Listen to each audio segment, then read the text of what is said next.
Good morning, oh you intrepid few. If you stand, we'll sing our call to worship. Sing loud. Real loud, yeah.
Well, we are the brave ones.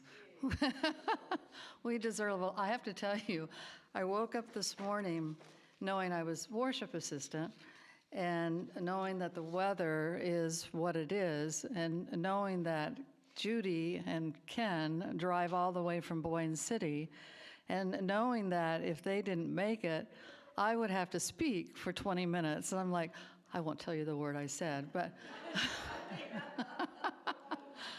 So I'm so grateful that you're here. I'm so grateful everybody's here today. And everyone's here who's supposed to be here, right? So we're going to begin today's, actually it's Advent, the beginning of Advent.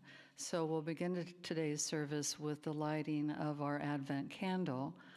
And actually, Kay, can you come up and light the candle? You've got purple on. It matches. And as Kay's lighting the candle, I believe we say together what I will say first, which is, I have hope. Today's candle, by the way, is about hope. So I have hope and faith because I know that I am divinely guided. So as Kay's lighting, can we please say that together? I have hope and faith because I know I am divinely guided. Thank you. Thank you, Kate. We also have a special announcement for Mary Ann that has to do with Advent, but it's our eco-Advent. So in addition to our regular Advent wreath, we're going to be doing an eco-Advent table. This was an idea that came from Reverend Kathy Long, who is a very active member in Unity's Earth Care program. And the idea is that all parts of creation support the Christ consciousness. And so creation is integral and interrelated in the manifestation of Christ consciousness. And by fostering mindfulness, care, and value of creation, we magnify divine light in the world.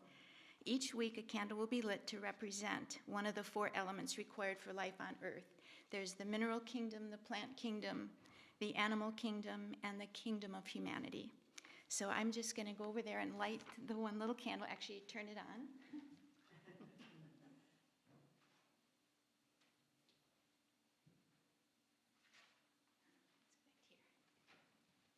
So the Mineral Kingdom, none of you knew about this last week because I wasn't even here, but you can bring in little items like stones or crystals or bones or rocks to put there for the Mineral Kingdom. I brought some things from my home, as we light that candle, we honor the Mineral Kingdom, which emphasizes those items. And if you would please repeat after me a prayer as we have this candle lit. O Creator of all, we thank you for the Mineral Kingdom, the very foundation upon which we stand, and from which we draw strength. May we always remember that we are part of this earth, and that its well-being is our own. So, and next week, please feel free to bring anything for the Mineral Kingdom, and we will be honoring the Plant Kingdom next week. So you can bring a cone or seeds or a little plant if you like. So, thank you. Thank you, Mary Ann. Of course, I went right past the welcome. I think everybody knows who I am, though. I'm your worship assistant today. My name is Ann Reed. And for those of you that may not know me, it doesn't really matter. I am not here yet. I will be here soon. But also I wanted to welcome anyone who might be watching on YouTube. I know I often do that if I don't make it to the service. So we want to welcome those people as well, our virtual congregants. We do have some announcements. First, Women's Resource Center. Actually all the tags are gone. Kathy, are they all? Where is Kathy? Right here. Are they all taken? Oh, yay, okay. Well, as of the time we wrote the announcement, there were still a few on the tree that could be taken, but it looks like we have fulfilled all of those.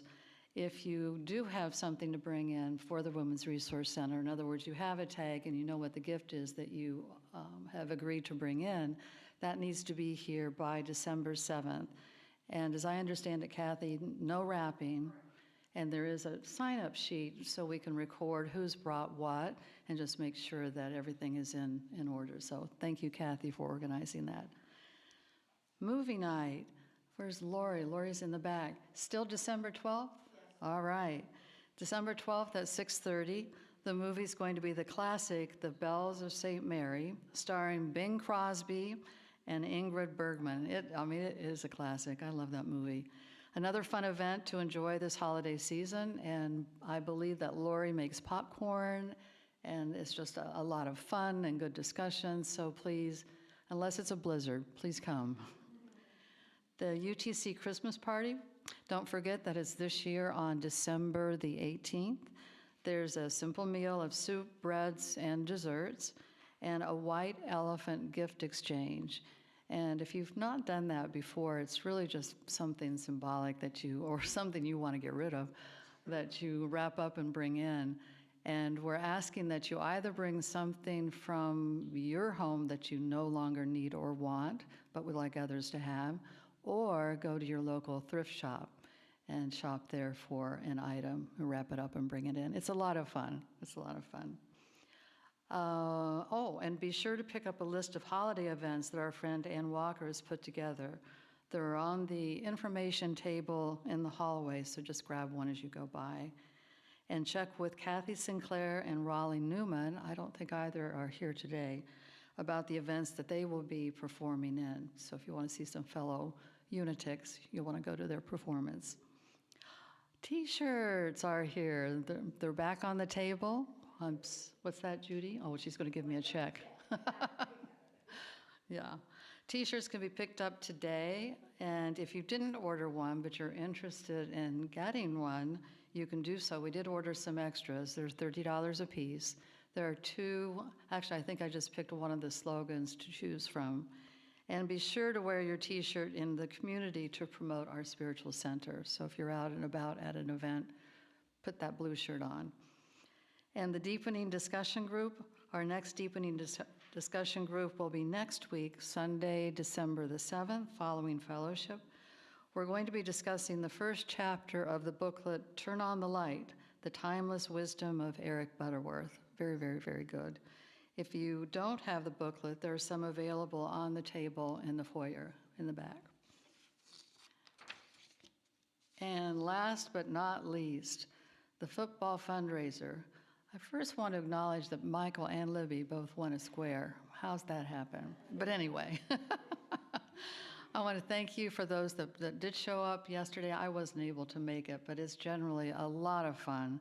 And this year we did raise $1,675, so that's great.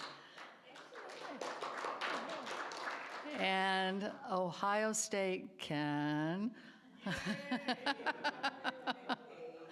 Okay. Ohio State won. For those of you that may not be familiar with it, it's Ohio State versus Michigan.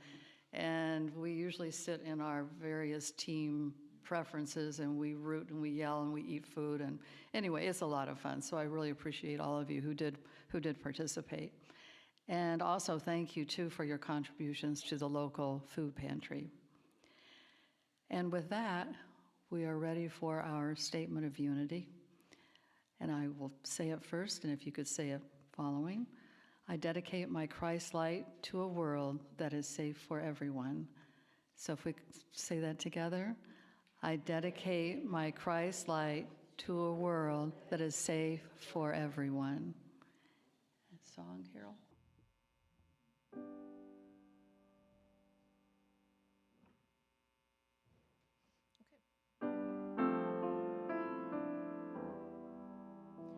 Oh, come, Emmanuel,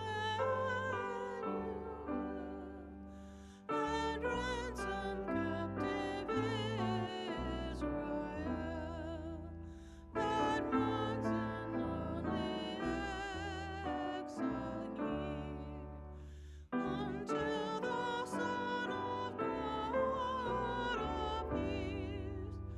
Rejoice, rejoice, Emmanuel shall come to thee, O Israel.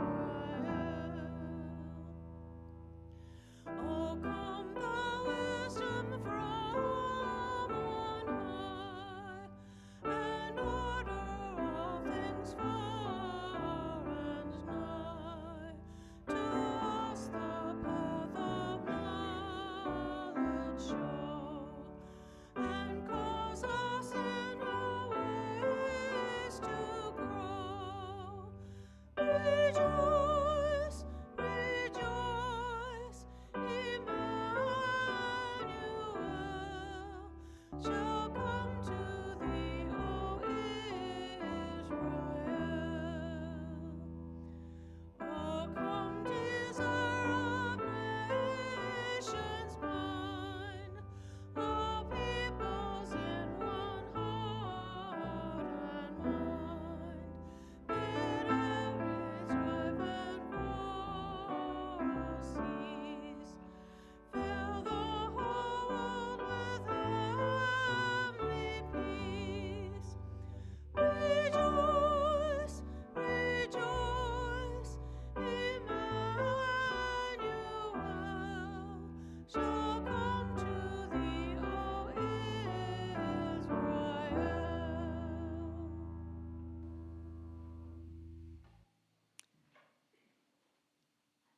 Now let's open our service portion of today's service with a prayer.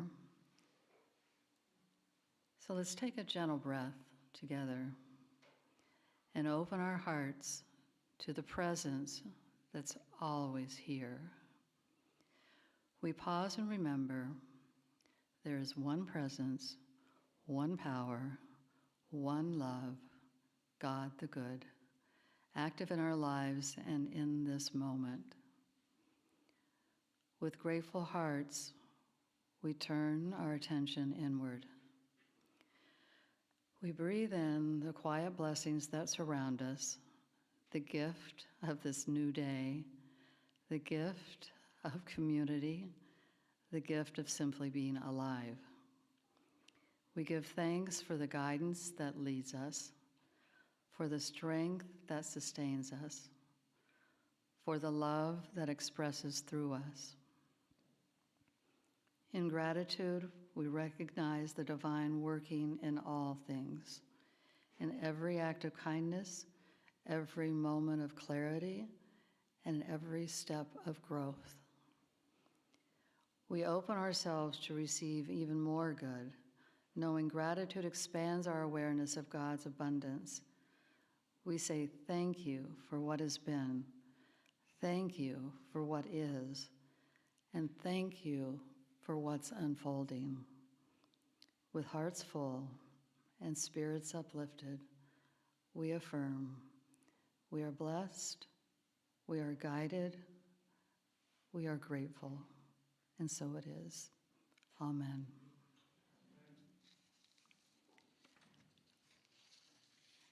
And with that, we'll move into our meditation. And the meditation that I chose today usually comes to me on a walk, which it did. And it was about an open heart. I wasn't really sure where that was taking me. But one of the things that I recognize about this time of the year is that there's so much joy, but for me there's also so much sadness. And in this meditation, I want us, me, you if you choose to recognize both. So take a slow, deep breath and allow your body to settle. Allow your spirit to soften. And allow your heart to be exactly as it is at this moment. And in the quiet, I remember God is here. God is love. God is the steady presence in which I live, move, and have my being. I breathe into my heart space. I make room for whatever I'm carrying, the weight of grief, the ache of loss, the longing for healing, and the need for compassion. Nothing in me is wrong. Nothing in me is too much for the divine presence that holds me. I gently affirm, I am not alone. The love of God surrounds me. The peace of God enfolds me. And the healing life of God restores me. And as I breathe, I imagine a soft, warm light in my chest, the Christ light, the inner sanctuary of my being. This light knows my sorrow. This light honors my tears. And this light holds my heartbreak with infinite compassion. If I've been carrying pain for a long time, I offer it into this holy light, not to force it away, but to let love help me hold it. As we sit in silence, let's speak quietly to our own hearts. May you be comforted. May you feel safe. May you be lifted by grace, and may you rest in divine love.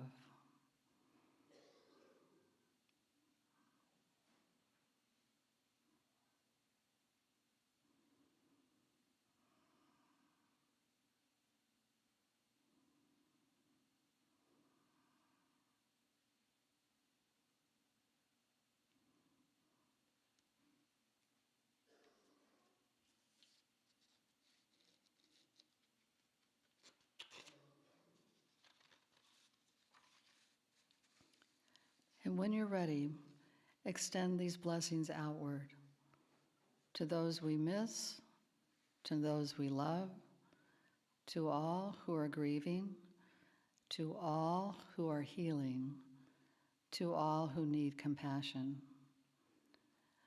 May all hearts be soothed. May all burdens be lightened. May all sorrow be met with tenderness.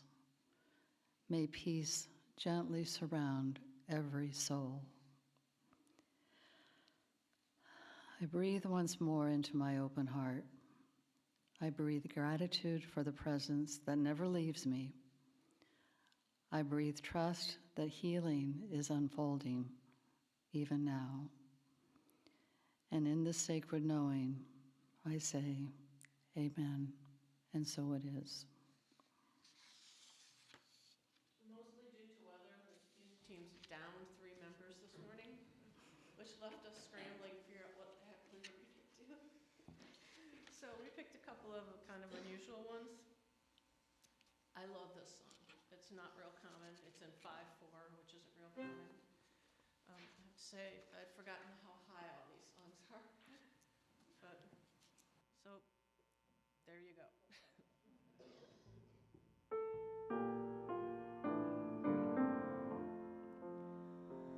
Some children sing in lily white, the baby Jesus born this night.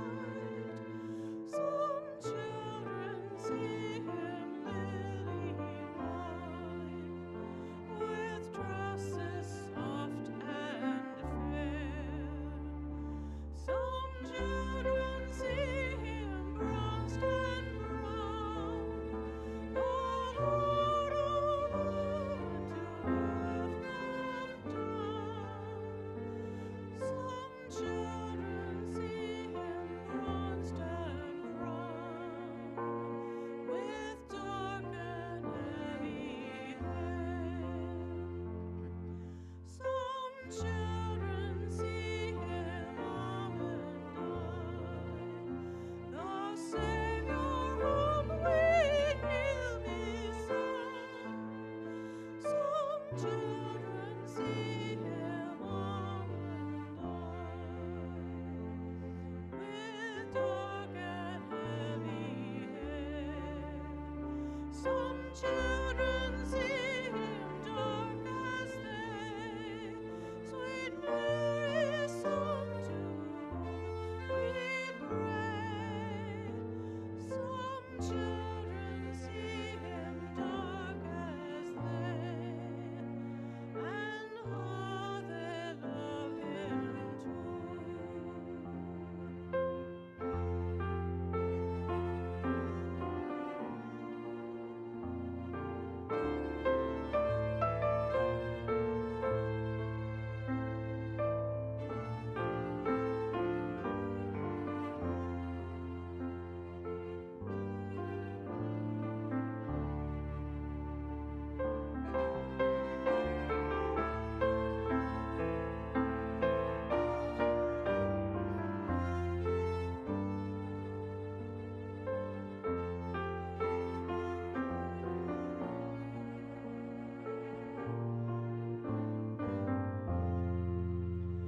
The children in each different place will see the baby Jesus' face, like this, but lit with heavenly grace and filled with holy light. Oh, lay aside each earthly thing, and with your heart as offering, come worship now the infant King. 'Tis love that's born tonight. Thank you. That was really lovely, Carol. Thank you so much. And now I'd like to bring our today's speaker forward, Reverend Judy Grimes. Thank you very much. Aren't you glad we're on the floor here? This was perfect for us to be closer together than we often are. I thought of that on the way in, and I thought, you know, the right ones will be here. and we'll join together heart to heart.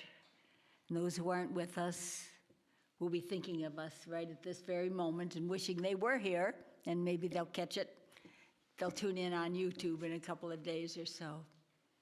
But we're here because we do share a faith and a belief and a hope that Jesus Christ is manifest in our world and born within each and every one of us. And so as Christmas comes, 25 days, little over 3.5 weeks, don't go into panic, don't go into apoplexy, because Christmas is not an event. Now, I know for some of us, we think, oh, it can't be here so soon again.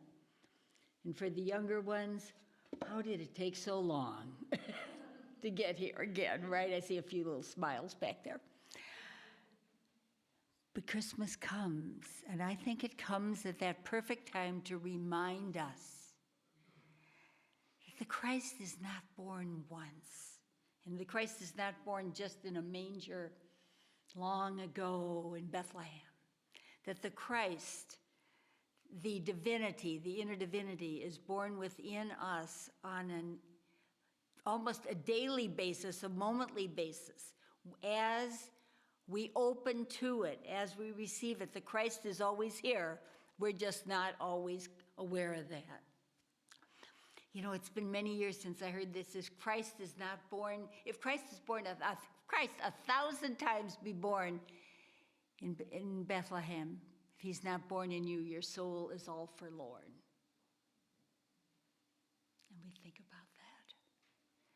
And as last night, as I was going over all these thoughts that I had and wanted to share with you, one of them that came to me is, and this may sound strange, but it was, I wonder if this might be my last Christmas.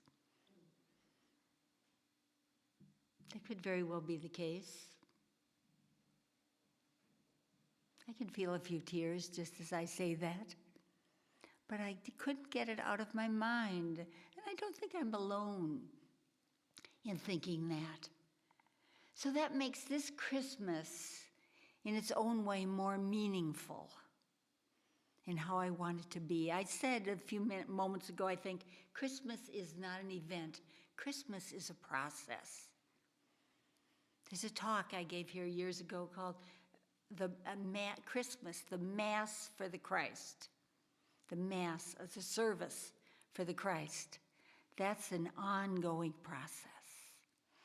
Today's daily word ended with a very simple psalm, 62nd Psalm, verse 5. For God alone my soul waits in silence, for my hope is from him.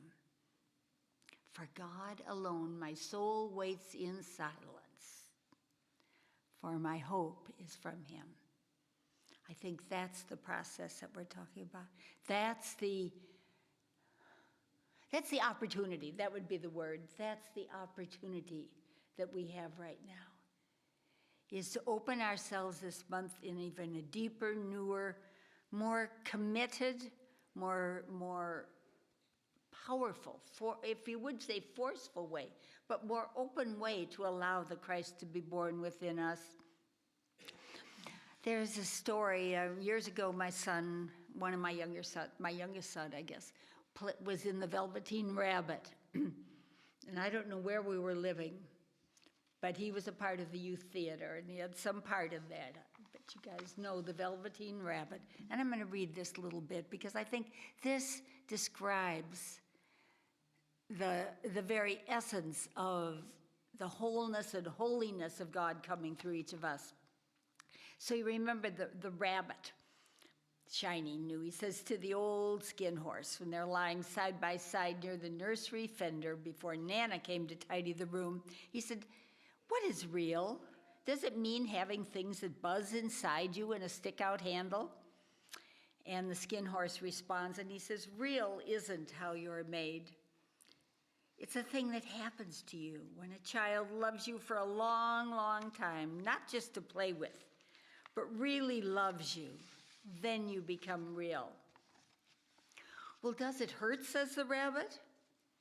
Sometimes, said the skin horse, for he was always truthful. But when you are real, you don't mind it being hurt. Does it happen all at once, like being wound up, yes, or bit by bit? It doesn't happen all at once, said the skin horse. You become. It takes a long time. That's why it doesn't happen often to people who break easily, or have sharp edges, or have been carefully kept. Gradually, by the time you are real, most of your hair has been loved off, and your eyes drop out, and you get loose in your joints and very shabby. But these things don't matter at all, because once you're real, you can't be ugly, except to the people who don't understand. So being real, being love embodied within us, that is the call for Christmas. Living the Christ, feeling the Christ presence, knowing that that's who we are. And we're here again. We're here again. And maybe we're each a little more real and a little more vulnerable this year. And maybe a little more shabby. Who knows?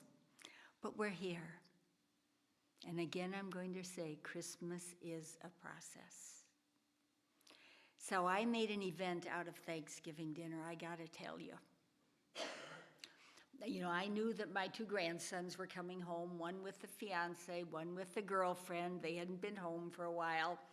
And things were different than they'd always been before, because we always ate at my daughter-in-law's mother and stepdad's house, and he did this great special turkey and all that. Well, he's been injured this year. So I said about a week or 2 ago, so where are we doing Thanksgiving? And David and Dee Dee looked at me and they said, at your house. Okay. We have a small house, but that was only 8 people, so that was fine. So I got out the silver and I polished the silver, every single piece. And I had the Thanksgiving cloth and the linen napkins. We didn't go paper. Even though I'd bought them, we didn't. We went whole hog, got a nice centerpiece. You know, everything was right. And then on, I think that was Tuesday's work. On Wednesday, I made a true Derby pie, because that's what one of them likes, the real McCoy Derby pie.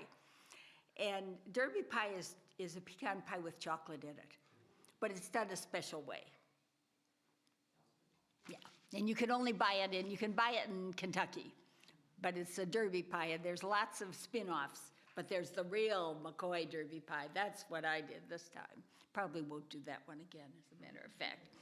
And, you know, then Thursday morning, I cooked the beans, and I did the candied sweet potatoes that they'd asked for, and all ready. And then about, I don't know if it was 11 o'clock or noon, Dee Dee called. She said, I got a question to ask you. Would it be all right if Jalen and her mom and dad came?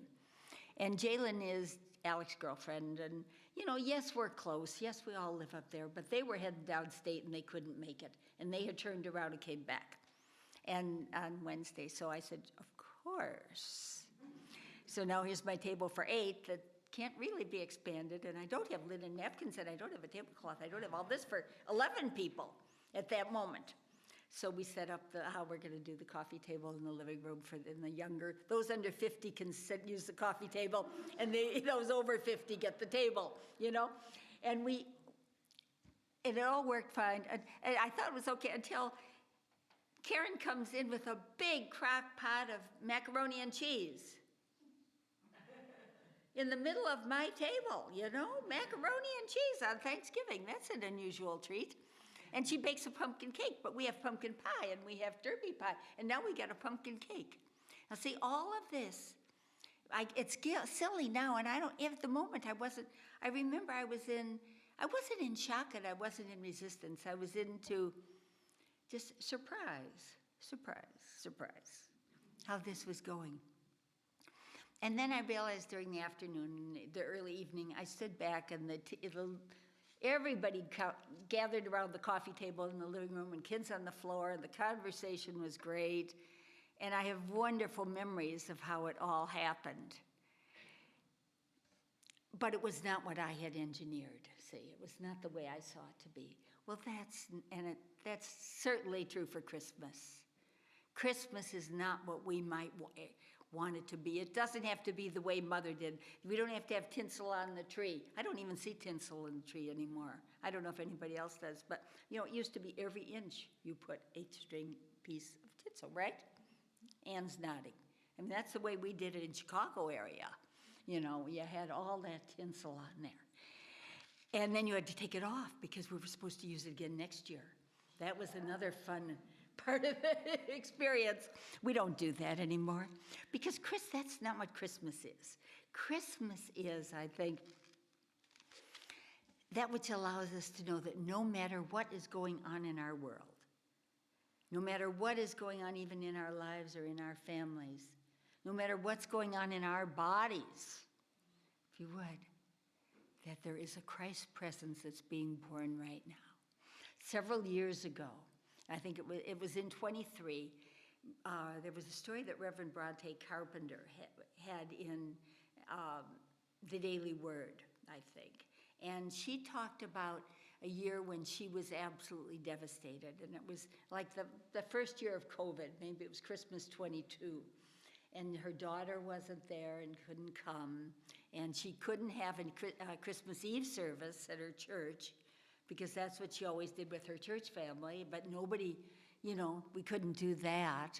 And she was alone. And she was pretty miserable for a while. And then she said, I realized I have to allow my Christmas and make Christmas to be what it feeds me right now. And so that Christmas Eve, she said she went to one of the hospitals in town and she stood outside and she prayed for the people in the lighted windows. And she said, ever since then, that has been Christmas to her. She prays, she goes to a hospital, she stands outside, and in the snow, she prays for the people who are there and for the families that are there. And that has become her perfect Christmas. And in Matthew 15, we have these beautiful words. You are going to have to know the importance of love to understand heaven. And what is heaven? Heaven is the realm of divine ideas. So it's not out there. Heaven is here. You are going to have to know the importance of love to understand heaven. And if you want to experience heaven, become humble like a child.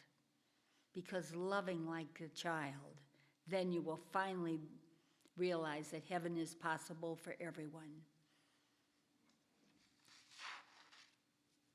Heaven is possible for everyone. God is light. There is no darkness whatever in God. We are walking in the light. The Christ, the hope of the world, dwells within each one of us. I think last Sunday Blake gave one of the most powerful messages I have ever heard. And he gave the message that we needed. Those of you who heard Blake's message, he talked about our world. He talked about the struggles in the world. He talked about what we see and hear in the news about the hunger and the pain and the suffering and all that's going on. And he talked about how the need for us to still keep our focus on knowing the truth. In a nutshell, I think that's what he said. And he gave us a few tools for how we could rise above the front page of the New York Times and the Wall Street Journal and the negativity that's out there. I sent him a little note on when I did it right before the ball game. Yeah, I just told him how wonderful it was. Sent him a text, and he sent back a heart, a prayer, and another emoji that I didn't understand. And then I had said to him, "Go blue," and he said, "Go blue" to me too. You know, so, and that's the way we look at Christmas, in the very same way. This will help us rise above. It doesn't mean that our heads are in the cloud, you know, and we don't know what's going on and we aren't seeing things. Yes, we know what's going on, but we also know that the faith and the hope that we have, I think, is strong enough and alive enough that we're here to lift, and that we also know that others can be lifted through that. And Myrtle Fillmore, our co-founder, There's a book that she has called The Healing Letters of Myrtle Fillmore, and the very last letter is where she responds to somebody about Christmas. And I think that person may have written to her and said, talked about materiality and all of this, and is Christmas too much out there? And Myrtle writes this, and she says, nothing could be more marvelous and more unbelievable to the literal-minded than the Bible account of the birth of Jesus.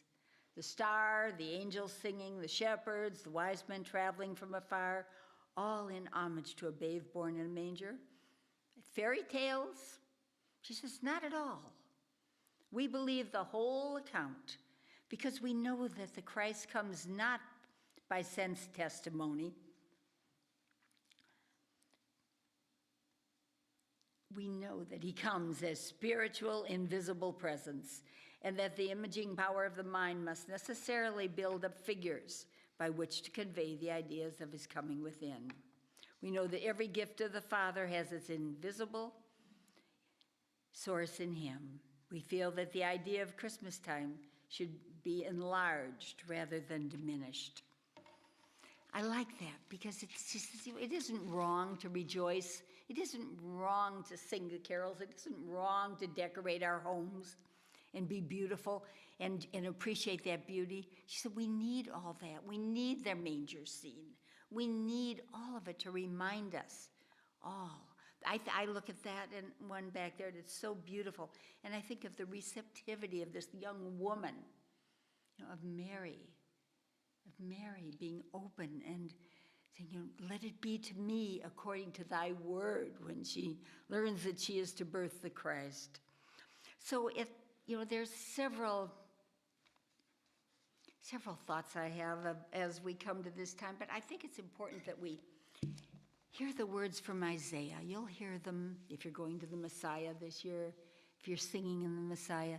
And let these words, this promise, this prayer of hope from Isaiah, the 40th chapter, right at the beginning with verse 1, let that bring comfort to you today, at this time.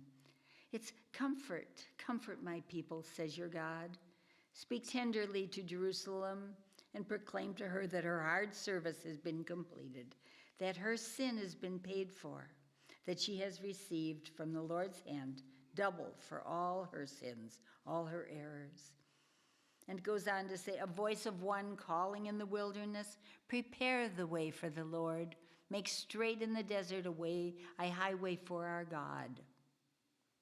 Every valley shall be raised up, every mountain and hill made low, and the rough ground shall become level, the rugged places a plain, and the glory of the Lord will be revealed, and all people will see it together. For the mouth of the Lord has spoken. I think if we can hold to that vision, to that promise, that all people will see it together, that we can lift ourselves up when we go down, when we see these happenings that are so disturbing to us. And I think we must do that right now at this time. So what does Christmas mean to you this year? Well, just as a starter, Calvin Coolidge, former president, said this. He said, Christmas is not a time or a season, but a hope-filled state of mind. To cherish peace and goodwill, to be plenteous in mercy, is to have the real spirit of Christmas. And an author, Agnes Farrow, who I've never heard of, but I really like this, said, Christmas is tenderness for the past, courage for the present, and hope for the future. I'm going to say that again. Christmas is tenderness for the past, courage for the present, and hope for the future. I really think that guides us right now. Hope for the future. So I'm going to close with a very simple little sort of a poem. To me, it allows us to feel what this time might feel like. Let this be the hope of Christmas. Christmas, that magical blanket that wraps itself about us, that's something so intangible that it is like a fragrance. It may weave a spell of nostalgia. It may be a day of feasting or of prayer, but always it will be a day in which we think of everything we have ever loved. Amen. Be like the skin horse. Know that you're loved. With your joints being shabby, feeling shabby and feeling maybe a little out of sorts. But know that this is real, the real of you. And I bless you each one. And I'll be with you again on the last Sunday of the month. Bob is speaking next week and the following week on peace and love. And then we'll go back to joy. And I'm praying that it won't be snowing like this, because we'll love to be with you then. Fourth is joy. This is the first. The 21st. No, that's the fourth. Well, today is the first. Here we go. November the 3rd is now. November the 30th is today. That's your problem. And then we have the 7th, the 14th, and the 21st. So it's the third Sunday of December, but it's the fourth Sunday of Advent. Are we together on that? Okay. God bless everybody.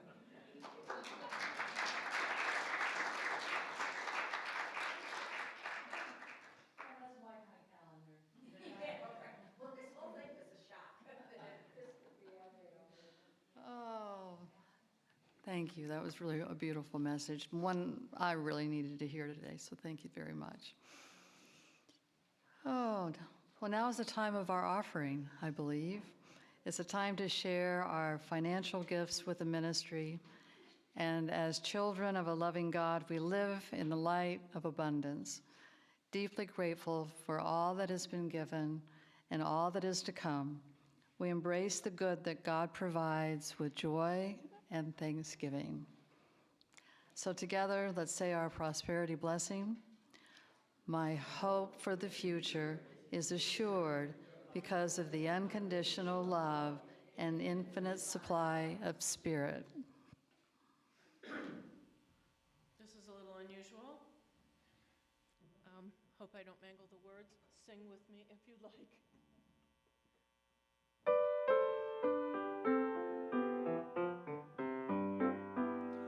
Oh, there's no place like home for the holidays, 'cause no matter how far away you roam, when you pine for the sunshine of a friendly gaze, for the holidays you can be home, sweet home. I met a man from Pennsylvania who was headed blah blah blah, buying some homemade pumpkin pie. In Pennsylvania, folks are heading for the Dixie sunny shore. From Atlantic to Pacific, oh, the traffic is terrific.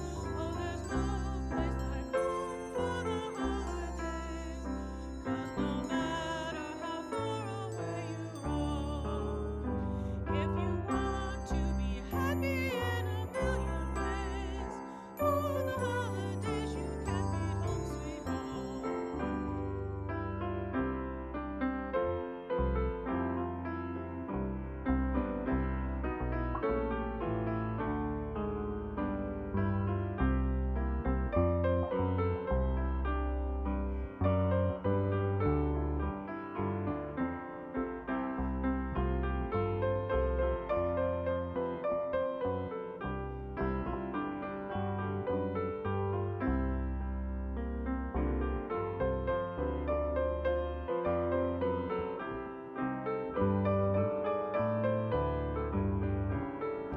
Oh, there's no place like home for the holidays, 'cause no matter how far away you roam, if you want to be happy in a million ways, for the holidays you can be home, sweet home.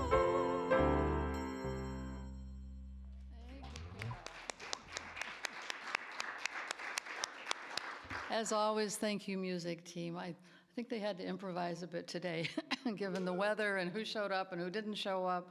So again, I'm always impressed with what you can do. So thanks so much. And I also want to acknowledge Nancy Newman, who has our decorator. And a lot of help, and a lot of help. But the church looks lovely right now. It really, really does. And I think we were still putting things up at 25 after 10, so. But it all worked. So now's the time we gather in our, before we gather, let me remind you that there is some food in the back, some coffee in the back, there are T-shirts in the back, so please come and get your T-shirt and spend some time with us in fellowship if you would. I know the weather's kind of crazy, so people might want to scoot earlier rather than later, but we're hoping that you can spend some time with us. And thanks again to all our volunteers. Thanks to Ken and Judy for making the drive from Boyne City to share your message today. It was, again, very, very beautiful, so really appreciate that. And Molly, we always appreciate the fact that you're back there and you're guiding us with our slides. So thank you. And Rowdy with our microphone. Yeah. And you, Ann. Well, yeah, and me. Thanks, me. Yeah. So let's form our circle. It's not a very big one today.